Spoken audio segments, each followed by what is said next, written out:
One of the things that I always do when I am writing a book is I hire an editor. So when you get a book traditionally published, it comes with the territory. They already have an editor built in. But a lot of the books that we've done have been self-published. And even still, I hire an editor to help me make it better.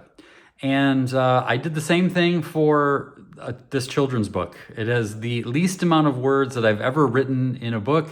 But it was probably the hardest thing because every word matters so much. And I wanted to share that the editing process was actually more difficult for me this time than any in the past. I think the woman who I worked with was phenomenal, but some of the feedback she gave me was stuff that was really kind of hard to take.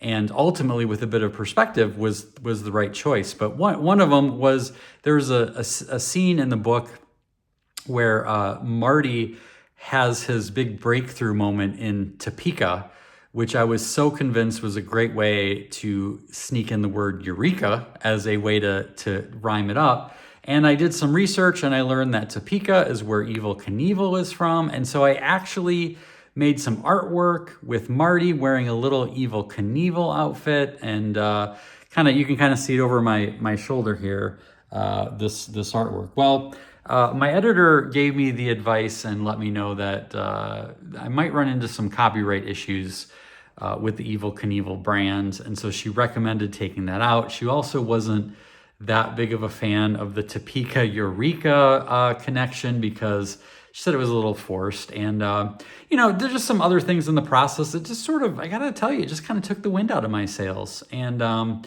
so I kind of took a break from the book for a while. And recently, I finally was able to kind of pick it back up and again, kind of look at things with new eyes, right? So I looked at the manuscript again. I looked at some of the edits she suggested, things that we were working on together.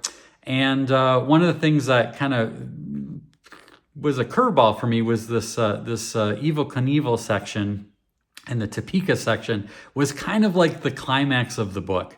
And so if I took that out, I was going to have to create a whole new climax, a whole new inspiration moment for him. And so I was really not sure what to do about it. But with the benefit of a little distance, I was able to come up with a good idea. And I actually was in Kitty Hawk, where the Wright brothers made history in the Outer Banks of North Carolina. And that was where I went to spend some time just reflecting on the manuscript and the overall themes of the book. And I got to tell you, I came up with a brand new spread. So this little art behind me is not going to be in there. But I came up with a different twist that I think is even cooler and fun. The fun little drawing to go with it.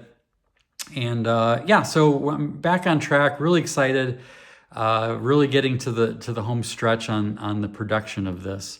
But I guess there's just a couple little lessons I wanted to share with you. The first one is if you get stuck on something or you kind of hit a road bump, it's okay to take a little space. There's something to be said for walking away from something for a little bit of time so that you come back to it with fresh eyes. And I do that a lot with paintings that I'm working on that aren't working out, or there's something kind of wrong with them, not quite right. I'll turn it around, or I'll put it in a different spot of my studio where I can't see it for a while.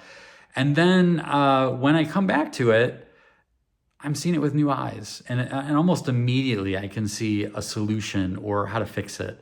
And coming back with fresh eyes to this book helped me to see that it wasn't nearly as bad as I thought it was. The criticism wasn't nearly as harsh, and in fact gave me some fresh perspective on how to make it better and how to solve some of the problems that came up. So that is a little tip that I think hopefully is applicable in all of life at any time. And so I just wanted to give you a little taste of that and the editing process and where I am from here.